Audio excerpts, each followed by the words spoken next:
Bonsoir à toutes et à tous. Merci beaucoup de votre présence pour cette nouvelle rencontre au Café de la Librairie, pour laquelle j'ai l'immense plaisir ce soir d'accueillir Karine Thuil. Alors bonsoir et merci de votre venue à Dialogue. Merci à vous, parce que c'est pas la première fois que je viens, donc c'est à chaque fois un très grand plaisir d'être parmi vous. Et un plaisir partagé. Alors, avant tout, quelques mots pour vous présenter. Vous êtes diplômée de l'Université Paris 2 Assas en droit de la communication et sciences de l'information. Et puis, parallèlement, vous écrivez, et c'est suite à votre participation à un concours de manuscrits qui est paru votre premier roman, Pour le pire, en 2000, aux éditions Plomb. Un an après, votre second roman, votre deuxième roman plutôt, Interdit, connaît un succès critique et public et il est sélectionné pour plusieurs prix, dont le Goncourt. Et puis depuis, vous avez publié de nombreux autres romans. On peut citer L'invention de nos vies en 2013, L'insouciance en 2016, que vous étiez venu présenter ici, des romans qui ont été traduits dans de nombreux pays. Et ce soir, c'est votre 11e roman que vous venez nous présenter. Il est intitulé Les choses humaines, est paru aux éditions Gallimard et il a reçu le prix Interallié et le prix Goncourt des lycéens. Vous y mettez en scène un couple de pouvoir, les Farrell. Alors lui, Jean, est un journaliste politique en vue, âgé de 70 ans, qui veut absolument tout contrôler et durer le plus possible. Elle, Claire, elle a une 40aine d'années. C'est une intellectuelle reconnue, notamment pour ses engagements féministes. Et puis ensemble, ils ont un fils, Alexandre, 21 ans, polytechnicien, étudiant dans la prestigieuse université de Stanford, aux États-Unis. Et puis cette parfaite construction sociale qui, quand même, est une construction, qui souffre... Ce sont plutôt des apparences, cette perfection. On le découvre assez vite dans le roman. Elle va voler en éclats le jour où Alexandre va être accusé de viol par Mila, la fille du nouveau compagnon de sa mère. Vous nous livrez alors le roman puissant de leur chute, qui prend à bras-le-corps notre société, sa complexité et ses ambiguïtés, en nous narrant notamment le procès d'Alexandre et en nous plaçant, nous lecteurs, en position de jurés. Alors avant tout, est-ce que vous pourriez nous raconter la naissance de ce roman et peut-être l'événement ou le questionnement qui a pour vous été à son origine ? Oui, bien sûr. Alors, à l'origine de ce texte, il y a un fait divers dont vous avez peut-être entendu parler, que l'on a appelé l'affaire de Stanford en juin 2016. Et c'était un procès qui opposait un jeune étudiant de l'université de Stanford, qui était très brillant, sportif émérite, issu d'une bonne famille, et une jeune femme qui était présente sur le campus lors d'une soirée et qui l'accusait de l'avoir agressée sexuellement à la fin de cette soirée. Et le verdict qui avait été rendu à l'époque, donc en juin 2016 par le juge, 6 mois de prison dont 3 mois fermes, avait été considéré comme trop clément par de très nombreuses femmes. Et il y avait une vague d'indignation aux États-Unis sur ce sujet. Et ça m'avait beaucoup marqué parce que le père de l'accusé avait dit au juge « On ne va pas détruire la vie de mon fils pour 20 minutes d'action ». Et ces mots « 20 minutes d'action », je les avais vraiment trouvés d'une très grande violence parce qu'il symbolisait à la fois le mépris que cet homme pouvait avoir pour la victime, mais aussi la méconnaissance du traumatisme subi par une victime. Et c'est vrai que j'avais eu des cas dans mon entourage de femmes qui avaient subi des agressions et je voyais comment ce traumatisme durait très longtemps, parfois ressurgissait des décennies plus tard. Et donc j'ai commencé à assister à cette époque à des procès pour viol aux Assises de Paris. Et donc pendant 2 ans, j'ai assisté à ces procès et j'ai aussi eu accès à toute une matière, à des dossiers classés, donc toute une matière judiciaire très riche. Et je découvrais finalement par ce biais-là la complexité de ces sujets, puisque j'ai eu accès à des PV d'audition, donc des témoignages.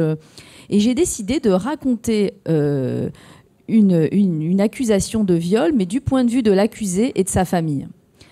Et ça, c'était, je crois, assez singulier, puisque moi, j'avais lu beaucoup de témoignages de victimes, des récits, des essais. Mais ce qui se passe dans la tête d'un homme accusé de viol, je n'avais rien lu, puisqu'il y a rien, en fait. Il faut aller au palais de justice pour essayer de percevoir une forme de vérité humaine. Et de là est né ce livre, et en tout cas le désir d'écrire sur ce sujet. Et puis après, évidemment, comme vous l'avez très bien raconté, j'ai décidé de raconter une histoire, d'entraîner mon lecteur au sein d'une famille d'influence, parce que c'est ce qui m'intéresse aussi en littérature, c'est de finalement de m'emparer d'un sujet. Encore une fois, j'avais commencé bien avant MeToo, je ne pouvais pas du tout imaginer ce qui allait se produire, mais d'en faire une matière très romanesque, parce que j'aime que le lecteur garde ce plaisir de lecture. Et c'est en effet un livre qui se lit d'une traite. Enfin, on est tout de suite emporté dans le rythme de l'écriture. Alors, ce roman, il nous plonge quand même dans un univers très proche du nôtre et de notre société actuelle, au plus proche du réel. On y retrouve le culte de la performance, la place des réseaux sociaux, des vitrines individuelles, mais qui sont loin d'être des lieux de débat, le mouvement MeToo et la libération de la parole qu'il induit. Alors, dans quelle mesure est-ce que le temps long de l'écriture et de la littérature permettent de saisir notre société dans sa complexité et de mieux appréhender peut-être l'urgence qui y règne? Alors là, donc, comme je l'ai dit, j'avais commencé avant MeToo, donc j'ai été, je dirais, interpellée quand il y a eu la révolution MeToo, parce que j'avais déjà bien avancé dans mon livre, mais il y a évidemment des éléments que l'on a vécu à ces instants-là, qui ont eu une incidence sur le texte lui-même. Comme on l'a dit, l'un des personnages principaux, Jean Farel, le père, est un très grand journaliste politique à la télévision, et on imagine bien la part de scandale qu'une accusation de viol représente. J'avais été très marquée, sans doute comme chacun d'entre vous, par l'affaire DSK. Il y a quelques années, les images de l'homme politique présidentiable menotté. Et donc, j'ai pensé, déjà à l'époque, beaucoup d'écrivains avaient eu envie d'écrire sur cette affaire. Certains l'ont fait. Moi, je ne l'avais pas fait. Mais je pense que dans ce roman, on sent aussi cette part de scandale, c'est-à-dire qu'est-ce qui se passe, en particulier dans notre société à l'ère des réseaux sociaux, quand vous êtes une personnalité publique et que soit vous-même, soit votre enfant est accusé d'un viol. Comment vous faites à l'ère d'Internet, justement aussi pour continuer à avoir une vie sociale. Quand on tape votre nom sur Internet, il y a le mot violeur qui est associé. Donc c'est devenu très compliqué aujourd'hui d'aborder ces sujets-là. Effectivement, comme vous l'avez dit, à l'ère des réseaux sociaux. Et donc je raconte dans le livre comment cette famille va affronter cette accusation, tout en accordant une très large place dans le roman à la victime, mais d'une autre façon, puisqu'on n'est pas dans sa tête et on n'est pas dans la tête de sa famille, mais à travers les pièces de procédure, donc les interrogatoires de police, qui sont tous réels dans le livre. Donc si parfois vous lisez certains passages en vous disant je ne peux pas croire que ça se passe comme ça parce que les questions sont trop dures, et ben ça se passe comme ça. Je n'ai rien inventé, y compris toutes les séquences à l'audience. Et c'est justement parce que j'ai pensé que c'était une matière inédite et très forte que j'ai souhaité la conserver, évidemment en l'adaptant à mon propre roman. Et c'est un roman, en effet, qui se tient au plus proche du réel, mais un roman puisqu'il est porté par plusieurs personnages. Ces personnages, quand vous nous les présentez, vous nous précisez systématiquement leur milieu social, leur histoire familiale, les leitmotifs qui les ont portés dans leurs différents choix, dans leurs différentes décisions. Alors, est-ce que c'est ainsi, et avec tous ces éléments, que ces personnages se créent et se mettent à exister pour vous ? Oui, évidemment. Moi, je veux que le lecteur ait de l'empathie pour mes personnages, même quand ils sont parfois antipathiques et désagréables. Donc, il s'agit de les replacer dans leur contexte social, familial. Ils ont tous... alors, certains ont une enfance difficile. Je pense à Jean Farel, qui est un homme qui vient d'un milieu très simple. Sa mère était une prostituée toxicomane et qui a construit sa carrière à force de volonté et de travail. On découvre aussi sa vie cachée, puisque cet homme est marié à Claire, qui a une petite quarantaine d'années, mais il mène une double vie depuis 20 ans avec une femme de son âge, qui s'appelle Françoise, qui est un personnage que j'aime beaucoup, qui est une journaliste qui subit de plein fouet l'éviction sociale due à son âge. Et donc, peu à peu, se dessinent, je dirais, les vies secrètes de ces personnages. Il y a la vie sociale, la vie publique, ce que l'on veut bien dire de soi aux autres. Et puis, il y a ces existences intimes, parfois dont on n'a pas envie de parler. Et on découvre les personnages jusque dans leur intimité profonde, y compris Alexandre, qui a très bien réussi socialement, puisqu'il est polytechnicien, diplômé de Stanford. Et puis très rapidement, on découvre les failles de ce jeune homme, l'absence de ses parents, un chagrin d'amour qu'il traverse dès les premières pages du livre. Et c'est vrai que c'est toujours intéressant de déstabiliser un peu son lecteur, parce que c'est un sentiment que moi-même j'ai ressenti à l'audience. Quand on est dans un procès aux assises, on arrive avec des idées préconçues, des préjugés, notamment sur les accusés. Et parfois, au cours de l'audience, vous entendez un témoignage, le témoignage d'une mère, le témoignage d'une amie intime. Et là, tout bascule, vous vous surprenez à avoir une forme d'empathie pour quelqu'un qui a commis un crime. Et c'est un sentiment très déstabilisant. Et c'est ce sentiment que j'ai voulu aussi, d'une certaine façon, transmettre au lecteur pour qu'à son tour, sur un sujet aussi difficile que la complexité de l'âme humaine, de la condition humaine, il puisse développer son propre jugement. Parmi tous ces personnages, 3 sont des personnages féminins. Donc il y a Françoise Merle que vous avez évoquée, Claire Farrell et Mila Wiesmann.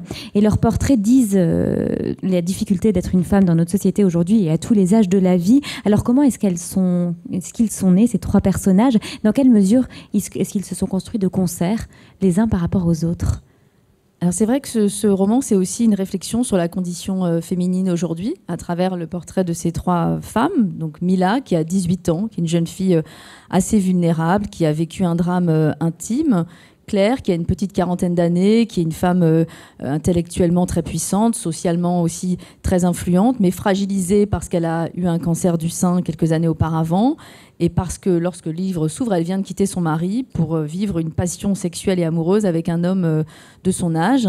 Et puis il y a Françoise, ce personnage dont j'ai parlé et que j'aime beaucoup, qui incarne la femme vieillissante et l'attitude assez dure de la société vis-à-vis des femmes quand elles vieillissent. C'est-à-dire qu'on voit Françoise qui, elle, est licenciée du journal dans lequel elle a travaillé toute sa vie, alors que Jean, l'homme qu'elle aime, a 70 ans et lui est toujours à l'antenne.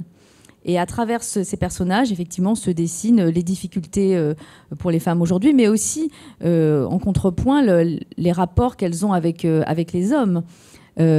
Françoise essentiellement avec Jean, mais Claire, on la voit évoluer à la fois dans son milieu professionnel, mais aussi de manière plus intime, puisque au cœur du livre, il y a quand même aussi cette dimension qui est importante, qui est le sexe dans sa version magnifiée, sublimée, finalement qui exprime une histoire d'amour, puisque, comme je l'ai dit, Claire vit une très grande passion amoureuse avec un homme de son âge, et le sexe comme instrument de violence, de prédation et de domination à travers le récit d'un viol.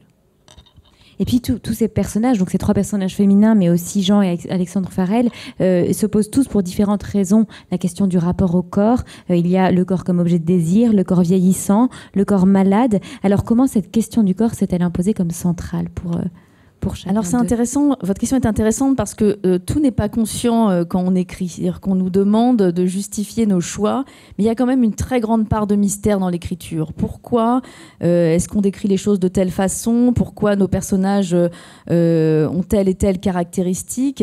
Avec le recul, effectivement, je me rends compte c'est un livre qui aborde cette question du rapport au corps.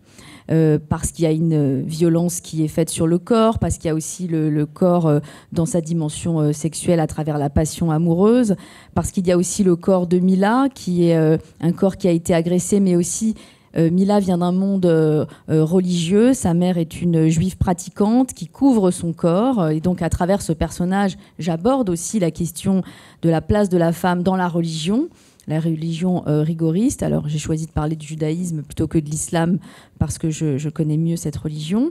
Et on les voit effectivement, d'une certaine façon, subir des atteintes, mais pas seulement. Il y a aussi d'autres visions, mais ça, ce n'est pas conscient quand j'écris. Je ne cherche jamais à transmettre un message ou à imposer un certain mode de lecture au lecteur. Il y a aussi une part d'inconscient et de mystère. C'est ce qui est aussi passionnant dans l'écriture. Alors, tous ces personnages, on apprend à les connaître à un moment où ils doivent chacun affronter des épreuves, on les découvre dans leur fragilité, dans leurs contradictions, et on voit aussi la chute de la famille Farrell, et l'apothéose de cette chute, ce sera le procès d'Alexandre Farrell, qui est la 3e partie du roman. Elle est absolument passionnante, et vous y décrivez de manière clinique ce qu'est un procès aux assises pour viol, durant lequel les vies de l'accusé et de la victime sont véritablement mises à nu. Ce qui est frappant, notamment dans cette mise à nu, c'est l'importance donnée à l'origine sociale et à la réussite pour juger les faits. Alors, on découvre que parce qu'Alexandre Farrell a toujours tout réussi dans sa vie, certains pensent qu'il ne faudrait pas gâcher cela en le condamnant trop sévèrement.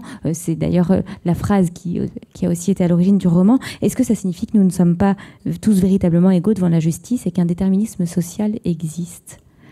Oui, mais c'est la grande question des garanties en fait que vous pouvez apporter à l'audience. Effectivement, quelqu'un qui a un travail fixe, qui n'a pas de casier judiciaire, qui a un logement, une famille, sentira mieux que quelqu'un qui n'a pas de travail, qui n'a pas de domicile fixe, qui n'a pas de papier. Parfois, les peines, il peut y avoir 8 ans d'écart à l'incarcération dans un cas et un sursis dans un autre. Donc oui, il y a effectivement des disparités évidentes. Il faut bien comprendre que, en fait, dans un procès d'assises, le personnage central, en réalité, c'est l'accusé. C'est son procès. Et ça, les gens ont tendance à l'oublier. Ils pensent que les deux parties sont à égalité lors d'un procès, mais dans le droit dans le droit pénal, c'est le procès de l'accusé et on va déterminer ou non s'il est coupable et si il va être incarcéré. Et ça, c'est la grande question qui plane tout au long du livre. C'est est-ce que la prison, finalement, va lui permettre de prendre conscience de ses erreurs, va lui permettre de changer et dans notre système pénitentiaire aujourd'hui, on a tendance à effectivement dire que la prison vous casse, vous détruit. Donc quelqu'un qui a eu un parcours sans faute, en général, peut éviter la casse-prison, ce qui d'ailleurs explique le verdict de Stanford, même si le système judiciaire américain est totalement différent. Avec le recul, pour avoir passé beaucoup de temps aux assises, aujourd'hui, j'arrive à comprendre ce verdict.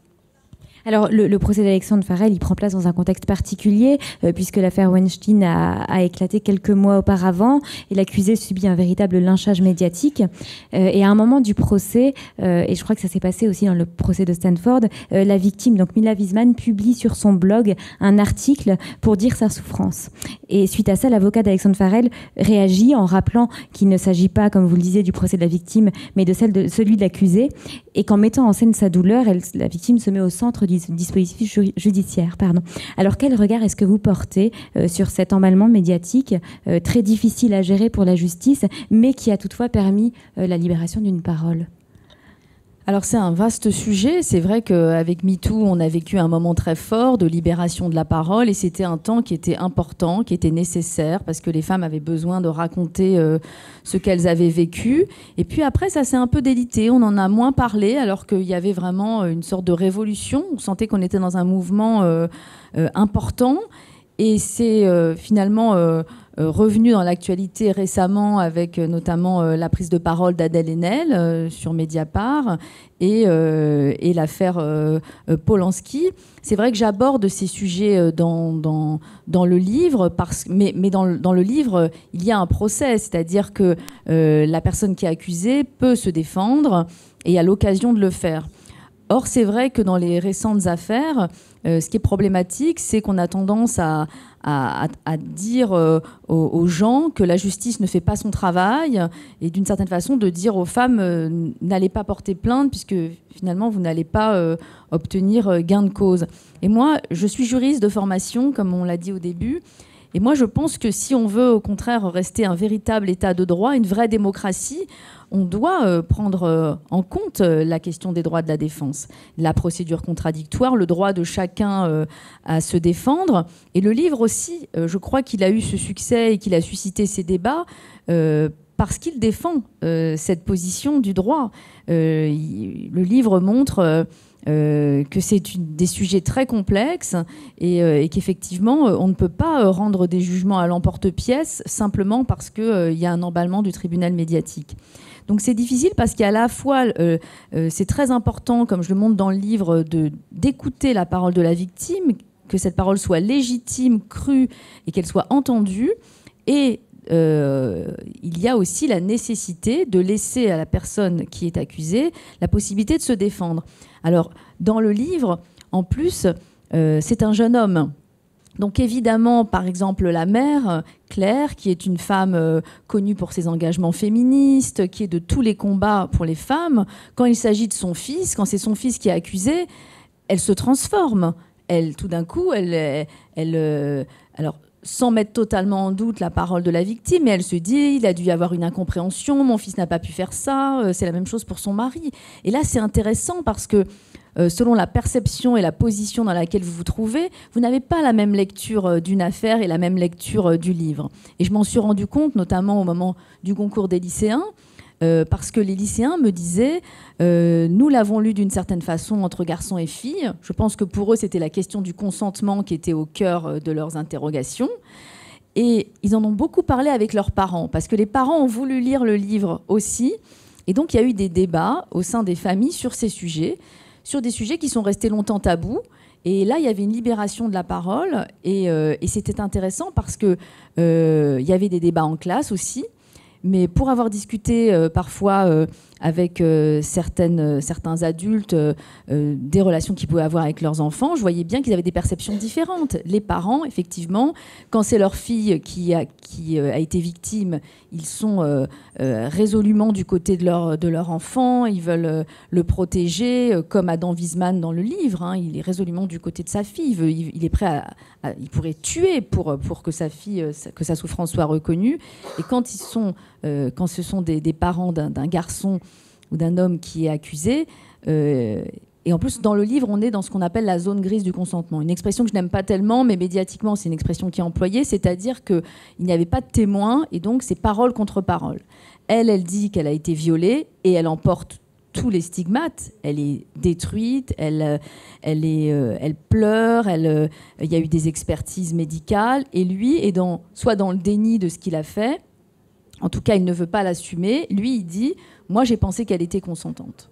Donc voilà, c'est des postures très différentes et évidemment pour l'entourage, c'est aussi des interprétations différentes selon la position dans laquelle il se trouve.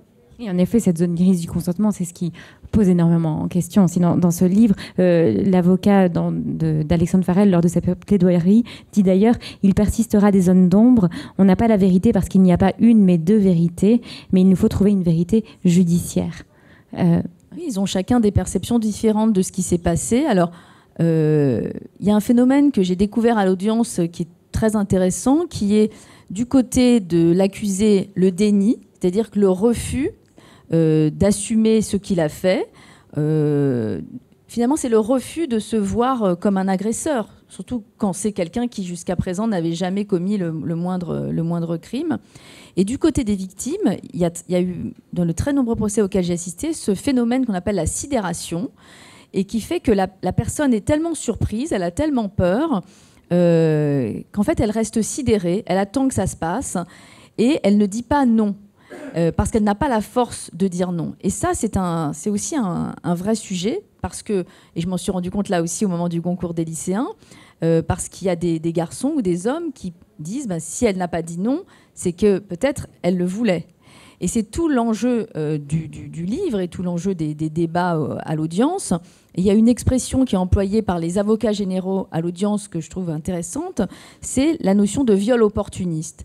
C'est-à-dire qu'il n'y avait pas de désir de viol au départ, il n'y avait pas volonté de commettre un crime. Et puis, une soirée, il y a un bizutage dans le livre, ils ont bu de l'alcool, ils ont pris des drogues, ils se sont retrouvés dans un local, ils ont un peu flirté, et puis les choses se passent, ça dure quelques secondes, quelques minutes, et c'est le drame pour une vie détruite, et en face, quelqu'un qui se dit... est-ce que j'ai été trop loin ? Est-ce que j'ai dérapé ? Mais il y a le refus de se voir comme un agresseur et donc ce déni. Donc ça devient parole contre parole. J'aurais voulu revenir au personnage de Claire Farrell, qui est très intéressant. Comme vous le disiez, elle a toujours été connue pour ses engagements féministes. Et le jour où son fils est accusé, il devient impossible pour elle de s'exprimer publiquement sur le sujet. Elle dit d'ailleurs, j'ai un sentiment d'échec absolu. Est-ce que ce sont ça, les choses humaines, ces choses humaines qui font qu'elle ne peut plus s'exprimer, qui l'obligent à mettre de la mesure dans ses jugements, dans ses convictions? Pour moi, les choses humaines, d'abord, c'est une expression que j'avais trouvée chez Proust dans les premières pages de la recherche. Je trouvais que c'était très, très beau, très poétique. Pour moi, les choses humaines, c'est finalement les choses de la vie, les chagrins, mais aussi les joies, l'amour, mais aussi la violence. Tout ce qui constitue une vie, les grandes joies de l'existence et aussi les épreuves. Et on voit d'ailleurs les personnages évoluer tout au long du livre, à la fois traverser des moments de grâce et des moments d'épreuve et de souffrance très forts. C'est finalement toute cette palette des sentiments humains qui se déploie à travers ce titre. Alors, la question du consentement, de la zone grise du consentement, ça révèle un véritable malaise dans notre société, et on peut s'interroger sur la façon de clarifier, quoi qu'il arrive, le consentement, de changer les codes culturels, de dire clairement ce que c'est, quand il y a consentement ou pas. Et c'est ce que vous mettez en scène dans les dernières pages du roman. On ne va pas dévoiler. Je ne vais pas du tout dévoiler. Mais la question, c'est est-ce qu'on doit s'inquiéter, selon vous, de l'émergence d'une société de plus en plus aseptisée et menée par le politiquement correct? Non, je pense pas. Je pense que d'abord, dans un premier temps, on vit un moment très fort et qu'il faut entendre ces paroles. Ça, c'est très important de le faire. Après, évidemment, s'il n'y a pas de discussion, de débat entre hommes et femmes, il pourrait y avoir le risque d'une société ultra contractualisée et codifiée. Mais moi, je pense qu'on va dans le bon sens.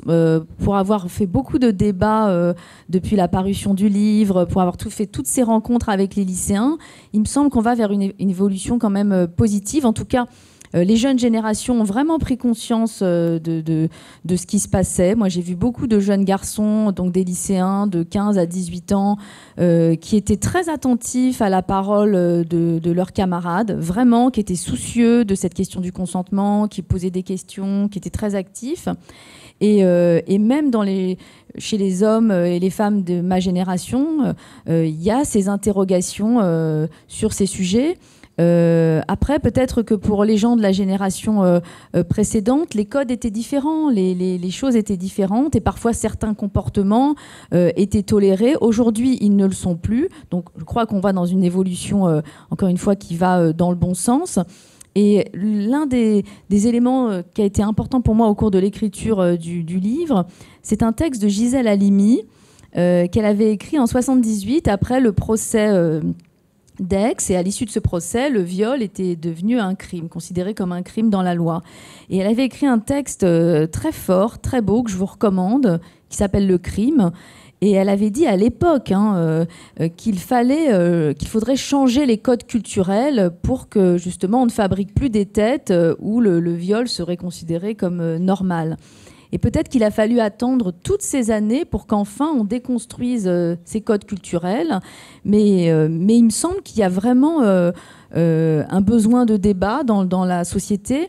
Et même si parfois, ces dernières semaines, on a eu le sentiment que sur ces questions-là, le débat était un peu binaire, pour ou contre, et finalement sans se soucier des droits de la défense, moi je crois que le livre a permis aussi ces discussions-là, parce que ce sont des vrais sujets, la question de la prescription, la question de la procédure contradictoire, du droit de chacun de donner sa version.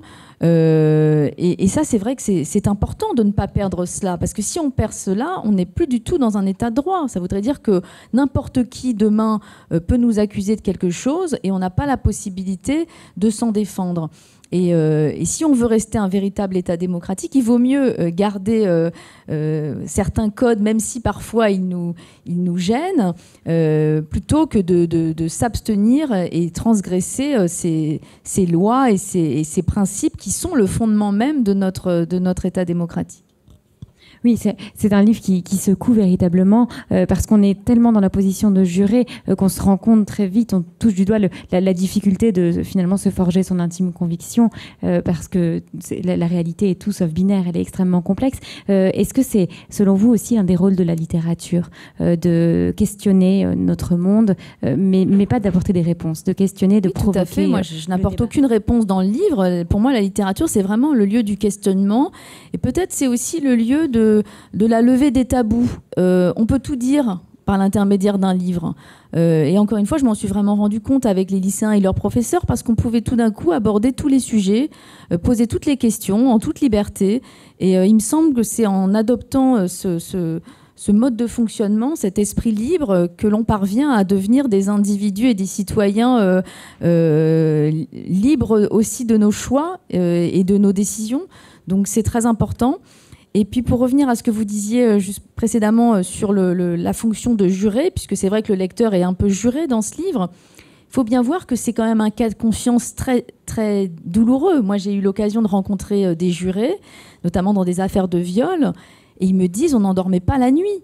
Parce que parfois, on n'était pas, on doutait. Parfois, alors quand on avait de l'empathie pour l'accusé, on se sentait très, très mal vis-à-vis de la victime. Et puis, quand on était résolument du côté de la victime, on se disait aussi, mais quelle peine on va donner à l'homme qui est dans le box. Et puis, il y a aussi la détermination de la peine. Vous allez envoyer quelqu'un en prison pendant parfois plusieurs années. Et avant, par exemple, ça je l'ai appris par hasard en travaillant sur ce sujet, il paraît qu'avant, quand on était juré, on visitait une prison avant l'audience. Parce qu'on voulait vous mettre en situation en vous disant voilà le lieu où vous allez envoyer la personne qui sera dans le box. Il paraît qu'aujourd'hui, on n'a plus le temps et on n'a plus les moyens et on ne le fait plus. Et pourtant, je crois que quand on lit le livre, c'est aussi quelque chose auquel on pense.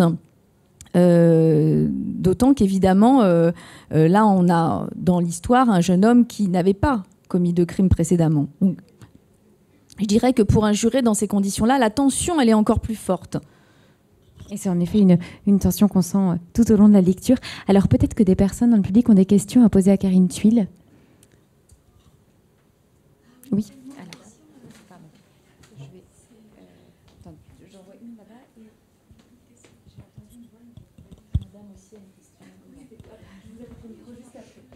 Je ne sais pas si c'est une question, c'est une remarque. Je voulais vous remercier déjà pour votre livre.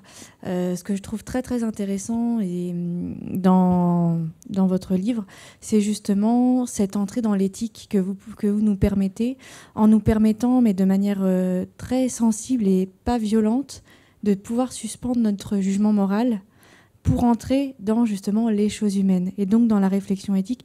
Et ça, j'ai trouvé ça vraiment très très intéressant et passionnant, ce qui fait qu'évidemment on le lit très très vite, votre livre, en se surprenant, et ça c'est vrai que vous l'avez dit aussi tout à l'heure, en se surprenant d'avoir de l'empathie pour Alexandre.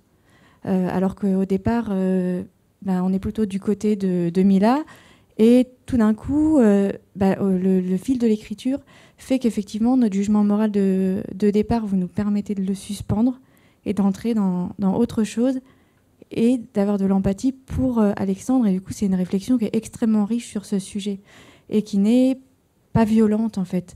Et c'est déstabilisant. C'est déstabilisant. Moi-même, quand j'étais à l'audience, parfois, et moi, en plus, j'ai parfois eu des viols, c'était un récit violent. Quand vous êtes face à quelqu'un qui demande pardon, dont on fait le récit d'une enfance saccagée, parfois, c'est des gens qui ont eux-mêmes été abusés étant enfants.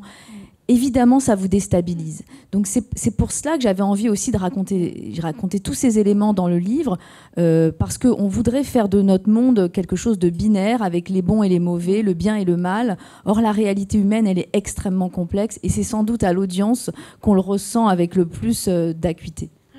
Donc voilà, merci. Merci à vous.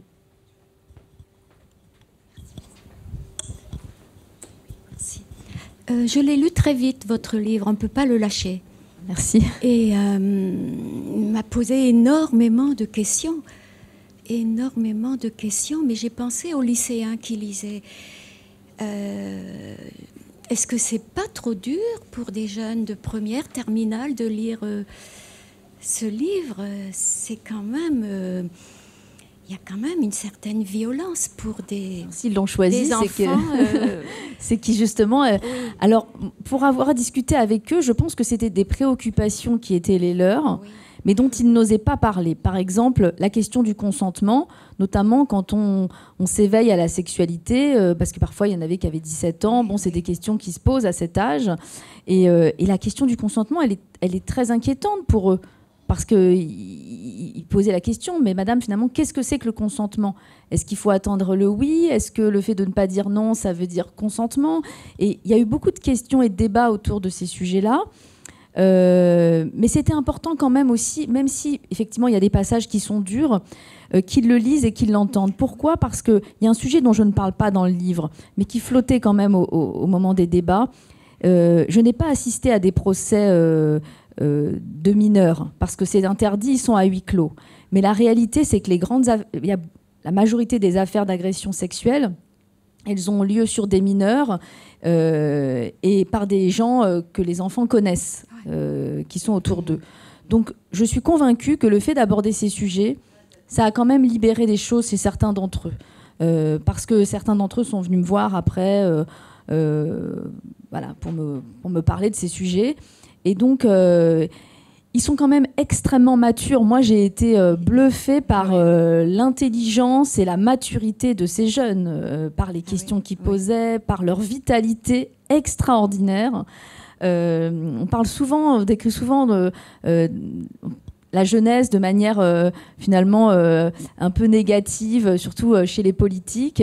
On parle de leur niveau qui est moins bon qu'il y a quelques décennies, etc. Et moi, au contraire, j'ai été absolument bluffée par leur intelligence, leur curiosité intellectuelle. Ils posaient à chacun d'entre nous, on était de très nombreux auteurs à présenter nos livres, à chaque fois des questions profondes. Ils venaient nous voir après pour en discuter.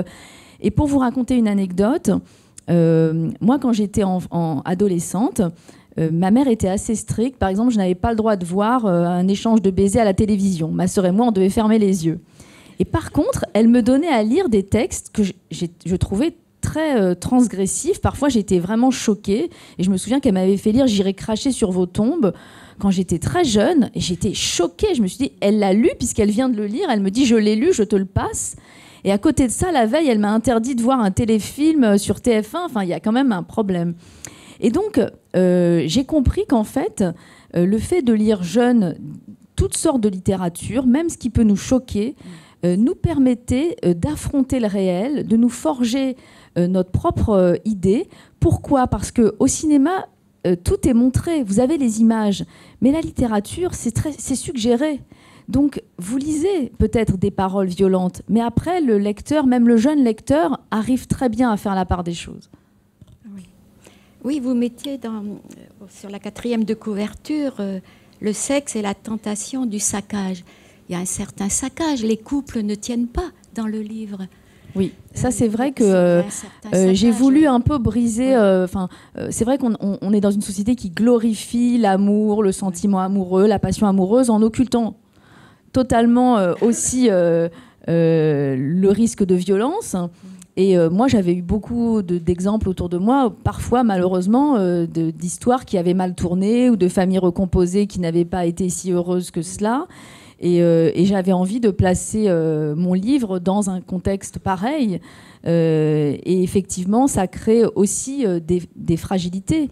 Mais c'est ce qui fait la force de la nature humaine, c'est qu'on doit affronter aussi les difficultés que... Oui, et la pensée de Philippe Roth que vous mettez en exergue d'un chapitre dit bien la vie, on se trompe, on se trompe tout le temps sur les gens. Voilà, c'est ça, être vivant, c'est se tromper, c'est faire des erreurs. Oui. D'ailleurs, quand les jeunes nous demandent de leur donner des conseils, on leur dit on va te donner des conseils, mais qui ne seront pas forcément de bons conseils, puisqu'il faut se tromper, il faut échouer, il faut tomber dans la vie pour se relever et affronter les épreuves que parfois, malheureusement, la vie nous présente. Oui, mais c'est un livre que les parents devraient lire, en fait. La mère, Claire, elle, dans sa famille, sa mère lui avait dit, fais attention, dans tes rapports avec les garçons. Mais quand son fils est condamné, qu'elle est démolie, elle dit à son fils de ne pas boire d'alcool, c'est tout. Elle lui dit pas respecte les filles, respecte les jeunes filles. C'est elle qui est féministe, finalement. Parce qu'elle non plus ne veut pas voir son fils, voilà, oui. Son fils adoré, oui. comme un agresseur. Oui. Donc elle préfère, comme d'ailleurs dans l'affaire de Stanford, le père avait dit et le fils avait dit « Nous sommes désolés, mais c'est la culture de l'alcool sur les campus ». Et en fait, la victime avait dit « Non, c'est la culture du viol dans les campus ». Donc voilà, c'est évident que chacun va essayer de sauver les apparences.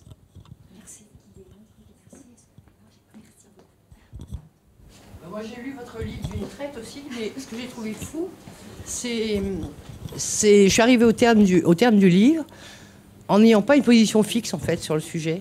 Effectivement, on est juré tout du long, et j'ai été incapable Les plaidoiries de l'avocat général, de l'avocat de l'accusé, sont telles que, effectivement, j'imagine que le statut de juré en cour d'assises, ça doit être insensé, quand même. C'est très pas manichéen, en fait. Vous n'avez pas souhaité qu'on le croie coupable ou pas, c'est pas l'objet du débat, mais ce sont des vies saccagées, de toute évidence, dans les deux familles. Et ce qui est intéressant, c'est qu'au départ, je ne pensais pas du tout aboutir à ça. C'est-à-dire que moi, au départ, j'étais résolument du côté de la victime, avec l'idée, comme dans l'affaire de Stanford, que le verdict avait été trop clément, que c'était scandaleux.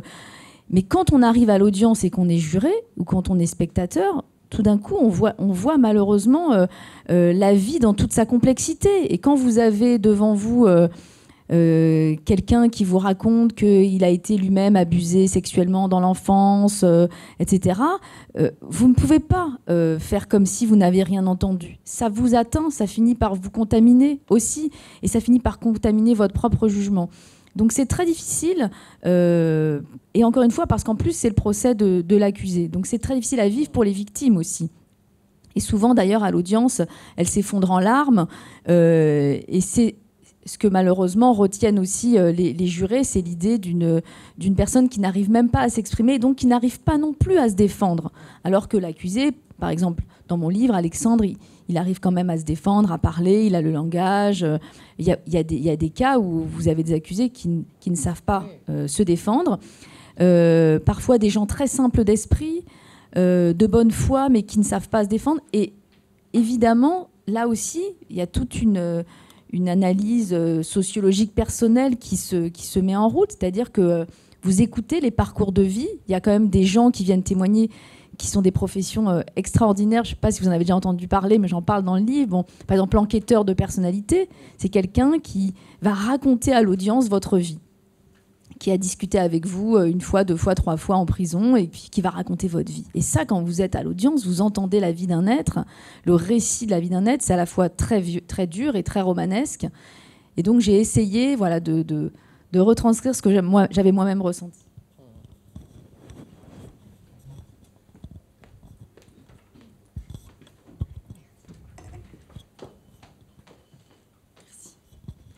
Bonsoir madame, excusez-moi, j'ai un peu mal à la gorge, mais je tenais aussi à vous remercier du coup parce que c'est vrai que ce livre, moi je l'ai lu très vite aussi et il m'a vraiment plongé pareil dans une sorte de suspens intellectuel. Je ne savais plus très bien quoi penser. Et la phrase moi, que j'ai beaucoup retenue, c'est l'avocat général qui dit effectivement n'oubliez pas que si vous acquittez mon client, ça ne postule pas le consentement de la victime.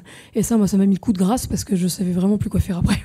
En plus, on ne le sait pas, ça. Vous êtes d'accord pour dire que, par exemple, dans les médias, on nous en parle jamais. Oui. De la même façon qu'on nous dit rarement, on nous répète rarement que le doute doit profiter en droit à l'accusé. Et oui, tout à fait. Et on est dans un système inverse aujourd'hui, porté par c'est vrai, les réseaux sociaux.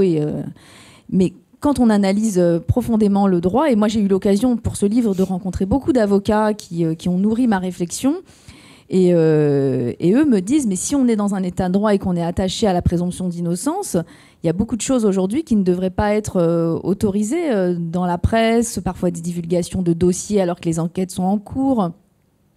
Et moi, une fois, il y avait, je crois que c'est Dupond-Moretti qui avait dit cette phrase, je crois au moment de l'affaire Tron. Il avait dit que malheureusement, pour pouvoir par évoquer un dossier, il faudrait quand même en avoir une bonne connaissance. Or, les gens s'expriment sans avoir aucune connaissance des dossiers.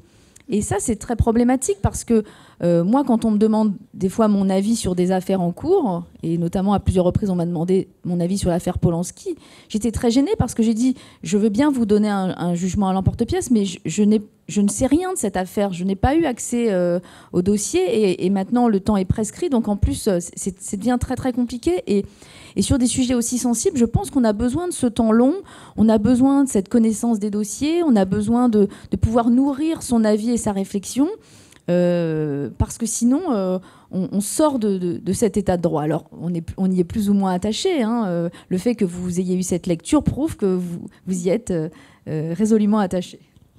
Alors en fait, ma question du coup portait pas tout à fait là-dessus. Moi, je voulais déjà vous remercier pour ça, mais vous demander aussi...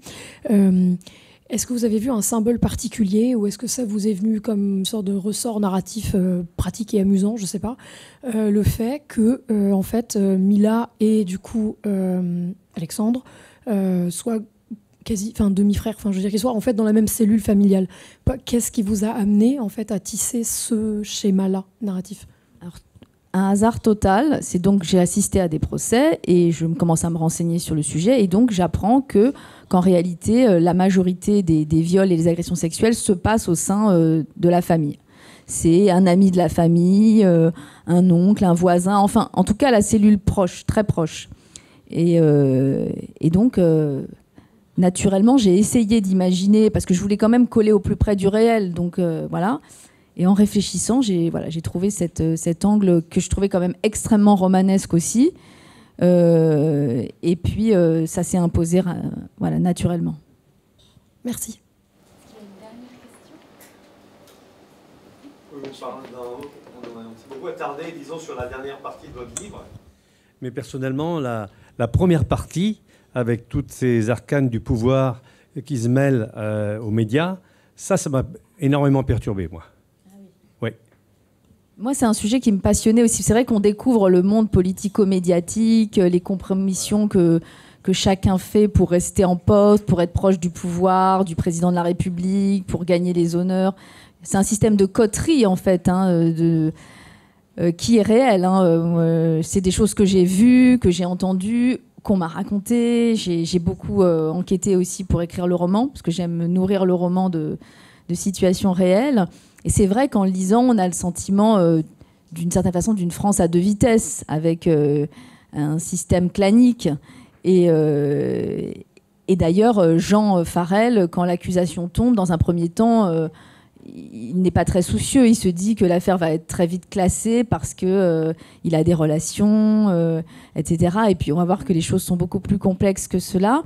Mais c'est intéressant, votre remarque est intéressante parce que c'est vrai que il y a des lecteurs qui se laissent prendre très facilement dans cette première partie parce qu'elle évoque un monde parfois qu'ils découvrent, et ceux qui connaissent mieux cet univers-là préfèrent la deuxième partie. Donc chaque lecteur se laisse plus ou moins entraîner par l'une ou l'autre des parties. J'ai pas mis une note au début et à la fin. Non, j'ai autant aimé le début que la fin. J'ai très souvent des remarques de gens qui me disent j'ai adoré la description du monde politico-médiatique, et d'autres qui m'ont dit mais moi le procès, évidemment, par exemple, moi j'avais beaucoup d'amis avocats qui ont lu le livre et même s'ils trouvent que la seconde partie est extrêmement fidèle au réel, c'est la première partie dont ils ne connaissaient rien qui les a le plus passionnés.